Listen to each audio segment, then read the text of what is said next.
నమస్కారం అండి. ఈ రోజు మహాభారతం 28th ఎపిసోడ్ బకాసుర వధ. బ్రాహ్మణుడి ఇంట్లో జరిగిన విషయం కుంతీదేవి భీముడికి చెప్తుంది. భీముడి దగ్గర బకాసుని చంపాలి అనే మాట తీసుకుంటుంది. కుంతీదేవి తిరిగి బ్రాహ్మణుడి ఇంటికి వెళ్లి, నా కుమారుల్లో ఒక్కడైన భీముడు మీకు బదులుగా ఆ రాక్షసుడికి ఆహారం తీసుకుని వెళ్తాడు అని చెప్తుంది. ఆ మాట బ్రాహ్మణుడి కుటుంబం ఒప్పుకోదు. అప్పుడు కుంతీదేవి బ్రాహ్మణుడితో, నా కొడుకు బలం గురించి నాకు తెలుసు. భీముడు ఖచ్చితంగా ఆ రాక్షసుణ్ణి చంపగలడు. కానీ మీరు నాకు ఒక మాట ఇవ్వాలి. భీముడు బకాసురుణ్ణి చంపాడన్న విషయం ఎవరికీ తెలియకూడదు.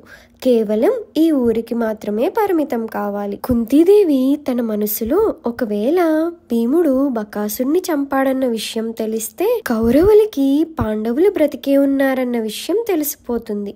మళ్ళీ ఏదైనా కుట్ర పన్నొచ్చు అని అనుకుంటుంది. ఏకచక్రాపురం ప్రజలందరూ బకాసురుడికి ఆహారం పట్టుకుని బ్రాహ్మణుడి ఇంటికి వస్తారు. ఆ ఆహారం తీసుకుని భీముడు బకాసురుడు గుహ దగ్గరికి బయలుదేరుతాడు. గుహ దగ్గరికి వెళ్ళాక భీముడు యుద్ధం చేసి వచ్చేసరికి ఆహారం పాడైపోతుందని ఆ ఆహారాన్ని తినడం మొదలు పెట్టేస్తాడు. బకాసురుడు చాలా సమయం అయినప్పటికీ ఆహారం రాలేదని కోపంగా గుహ బయటికి వస్తాడు. భీముడు ఆహారం మొత్తం తినడం చూసి బకాసురుడికి చాలా కోపం వస్తుంది. బకాసురుడు గట్టిగా అరుస్తూ భీముడి దగ్గరికి వెళ్తాడు. భీముడు బకాసురుడితో యుద్ధం చేసి గెలిచి చూడు అని అంటాడు. భీముడు బకాసురుడి మధ్య ఘోర యుద్ధం జరుగుతుంది. భీముడు దెబ్బకి బకాసురుడు అంతమవుతాడు. ఊరి ప్రజలందరూ ఆనందంగా పండుగ చేసుకుంటారు.